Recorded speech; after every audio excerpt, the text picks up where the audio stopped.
Hey guys, my voice is still trash, but welcome to our, oh Lord, Josiah learned about light switches, so now it's just constantly just like a strobe light at a club. All right, let's leave the lights on, please, no touching. We just checked in and got settled into our room. We are at Kalahari Convention Center and Resort in the Poconos, Pennsylvania. We are spending the next couple of days here, 3 nights, and they have, I think it's like the largest indoor water park. That's what it said on the thing. I think that's like the claim to fame, is it's the largest indoor water park. The kids are gonna have a great time. The check-in process was a little chaotic, but we managed, and now we're gonna go grab some food because the littles are beating each other with toilet paper, so it's time to get out of here.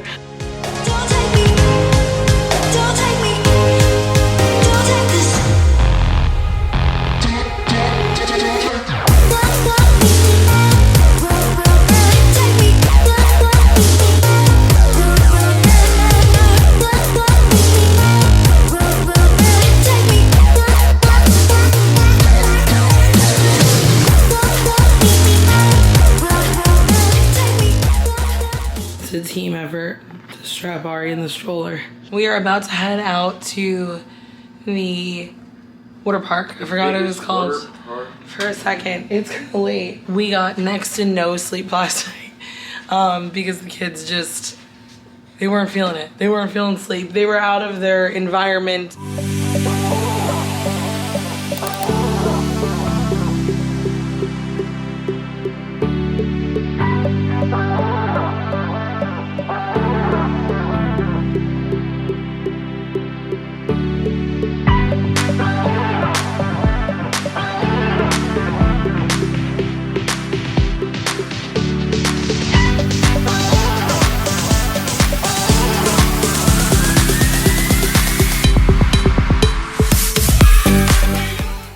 It has been a day, guys. It has been a day.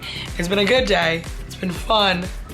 It's just a lot when you're chasing 2 little kids through a water park. We are all dressed now, and we are going to go grab some dinner at B-Lux tonight, which is the burger place here.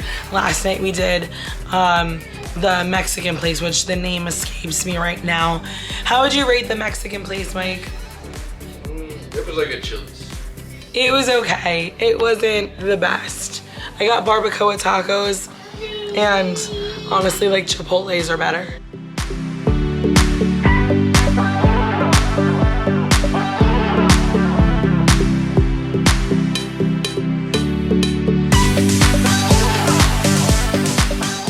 Are you excited? Yeah, let's eat it. You want some? Yeah.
now like 4:30 and we are going back to the pool.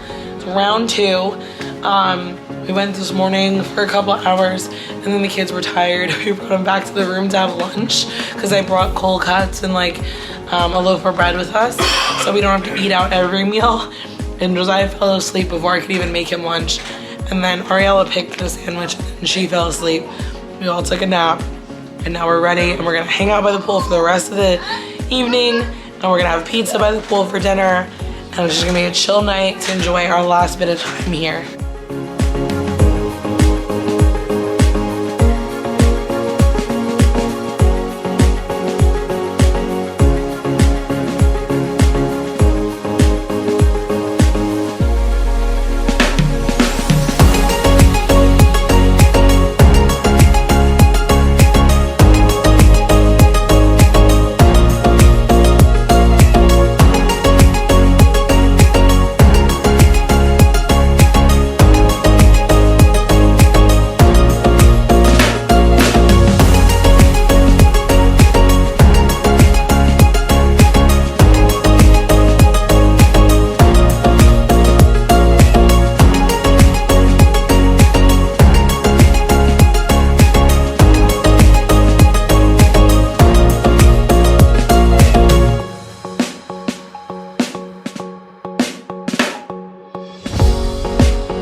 Hey guys, we're back from vacation. I was actually sitting down to film a completely different video when I decided that I should probably sit down and give like a little recap review of our trip to Kalahari, considering I couldn't do a lot of talking in the actual video because I had no voice, and as you can probably hear, I'm still not 100%, but I am getting better every day. So for starters, we checked into Kalahari on a Wednesday and we checked out on Saturday morning, which Saturday morning was New Year's Eve. Now I believe their check-in time is 4 p.m. technically. I'm sure if you get there a little bit before and your room is ready, they'll check you in no problem. They do have it so that you can pay for early check-in, which I think gets you to check in at around 12, but I forget how much money it was. I think it was like $200 and something when I looked on the site or whatever. Now if you don't pay for early check-in, you can still come early and I guess register to like use their facility so you can use the water park and everything, but I don't fully know what happens to your bags if you do that. I don't know if they have a place where they hold them at the front desk or if you leave it in the car and then go and get it at check-in. I'm not really sure how that works. We didn't do that. Probably got to Kalahari like just before 5 p.m. the day we got there because we left late. However, I do feel like 2 full days at the resort was like the perfect amount of time.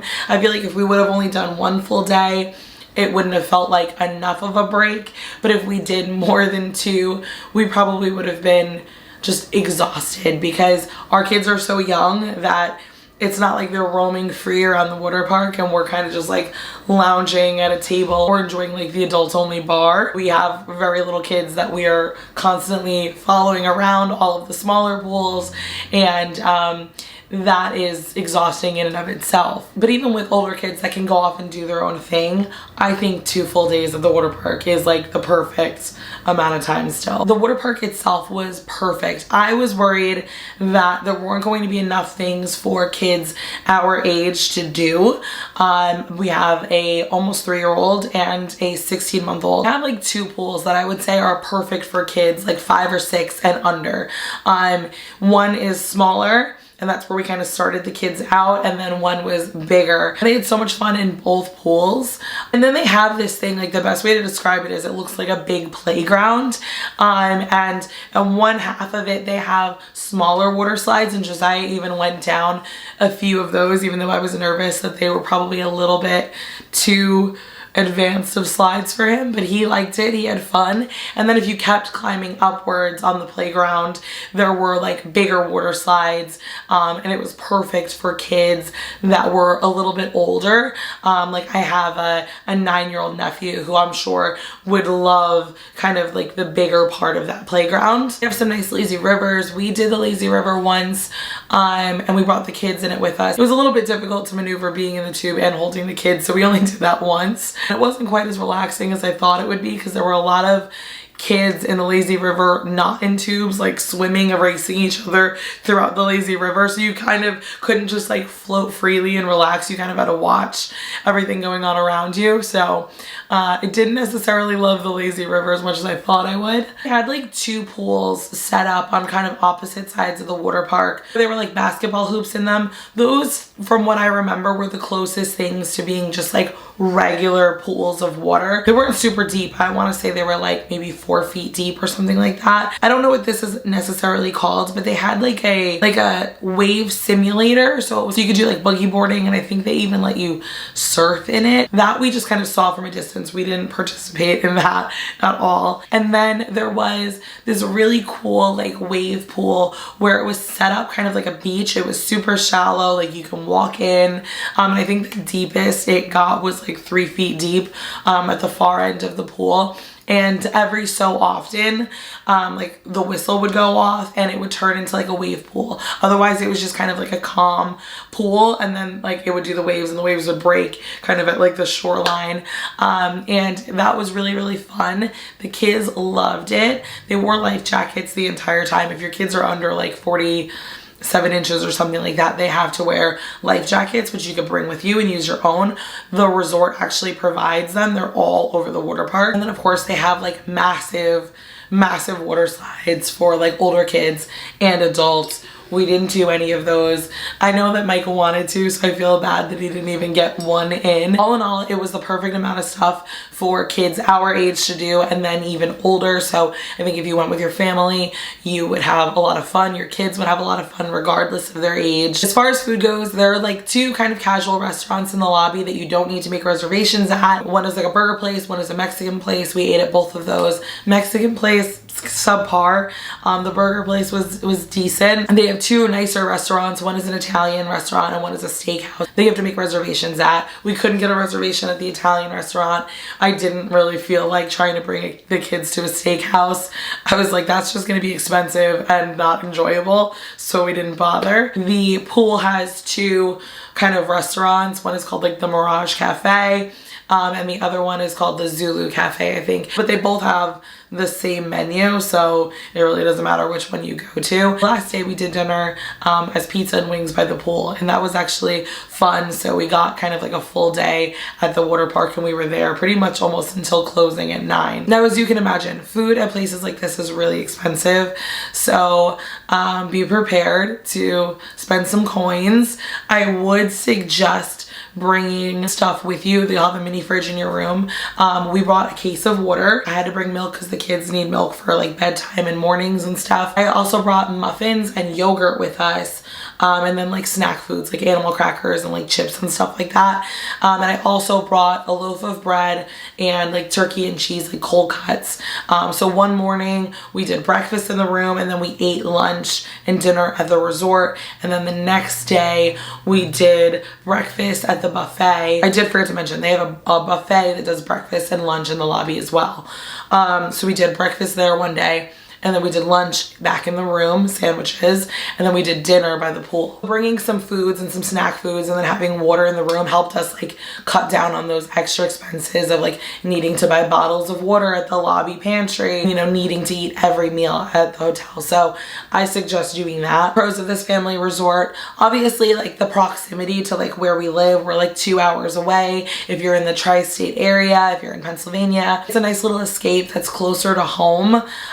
You don't have to get on a plane and go anywhere. It's not a super long car ride. Also a pro is that like everything is right there in one place. The cons of Kalahari, I will say, was kind of like the chaos. Now, I don't know if it's the time of year that we went, because I imagine it's winter break. A lot of kids are home from school.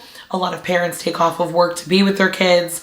So a lot of people are probably traveling, and this is kind of the perfect time to take a little family trip. So I'm sure there were a lot more people there than there are in the middle of February or like a time like that. Check-in was chaos. There was really no guidance on like what to do once you got there. You pull up and there's just kind of a bunch of cars and you're like, okay, what do I do? Can I leave my car here? Like, do we go check in? Luckily, we found somebody that was kind of directing traffic at one point to ask him like what we're supposed to do. And the procedure was to like pull over, put your hazards on. Somebody stays with the car, somebody goes and checks in.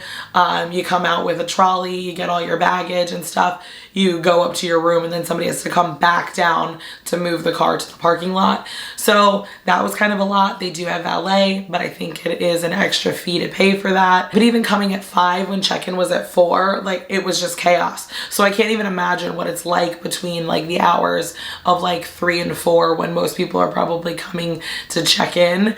It's probably just like real chaotic because it was crazy even at 5 and there were so many people in the lobby. Also for food, I think like having one buffet and then like the coffee shop that they have there is probably fine for breakfast. And I think there's a good amount of like lunch options, but I really feel like it could have used with like one more casual restaurant that you don't need reservations for, because there was really only those 2. So because of that, the waits got pretty long around when dinner time would be. If you didn't like get there between like 5 and 6, you were then looking at like over an hour wait for a burger and some tacos that needed adobo. They needed some seasoning. Those were some bland tacos. And then getting into the water park in the mornings was crazy. The first day we didn't even know. We didn't look at what time anything opened. We had like a leisure morning. So we ended up going down to the pool at around 11 and there was no like line or anything to get into the pool. But then once you got in there, there was almost nowhere to sit. We really lucked out by finding a table tucked away in the corner by like the baby kind of pool. And that was literally just sheer luck. The second day we were like, okay, we're gonna get down there early. We're gonna get in the pool area and we're gonna get a table, put our stuff down, and then go to breakfast. Get down there like 9:55. I kid you not, there were like 8 lines all over the arcade because you walk through the arcade to get to the water park, all trying to get into the water park. You didn't know what line was for what. Like it was just so chaotic. And there was nobody that like worked at Kalahari kind of directing people. It would have been better if they were like, okay, let's form 3 lines, you know, and this is how we're gonna run it. If you have a stroller, please come to this side because there was only one gate for strollers to get in because you have to go through turnstiles. So our only saving grace was that we did have a stroller, and I knew where the stroller gate was because we had been there the day before. Because we had the stroller, we kind of were able to bypass everybody else because we couldn't go through the turnstiles. That was our only saving grace. Probably waited down there for 15 to 20 minutes before we actually were able to get into the water park. And then we got our table first and then got towels so we wouldn't be slowed down. And even then, my secret little table in the corner was taken. There was like a big family that took like 3 tables up, but I was still able to get a table over by that baby pool that we liked. But everything was filling up so fast. They do have cabanas that you can rent, but the cabana rentals are like over $200 for the day. It is cool though because you get a waitress or a waiter with the cabana, so you don't have to go to the cafes to order your food. You order through them, you order your drinks through them, and they bring it to you, which is convenient because those lines can get pretty long and the wait for food can get pretty long around lunchtime and dinner time. So if you're going and you can afford the cabana costs, or you're going with a big group and you can split the cabana costs, I would say that's the way to do it. You get like big like lounge couches. They even have a TV in there, coffee table. And from what I could see, it was really nice to have one of those as home base. And then you don't have to worry about getting down to the pool super early. For just us though, I couldn't justify the over $200 price tag for the cabana. Like I just couldn't do it. So the con is that there isn't really a lot of like direction or order, which kind of makes things a little chaotic. So when you go for your first time, it can be a little bit overwhelming. I think like if you're a family that goes pretty often, you kind of get the hang of it and know what to do, know what to expect. But going for the first time, I was a little bit like, okay, where do we go? What do we do? Like, what is this line that we're on? Not sure. Hope we make it in. But like I said, we had a really great time. Highly recommend it. If you're like within a 3-hour drive of Kalahari, it's a nice place to go for, you know, 2 or 3 days with your family. I hope you guys enjoyed hanging out with us on our little family vacation and my little overview of the Kalahari Resort. If you have any questions or comments, you can leave them down below. Don't forget to subscribe for more videos in the future, and I will see you guys in the next one. Bye.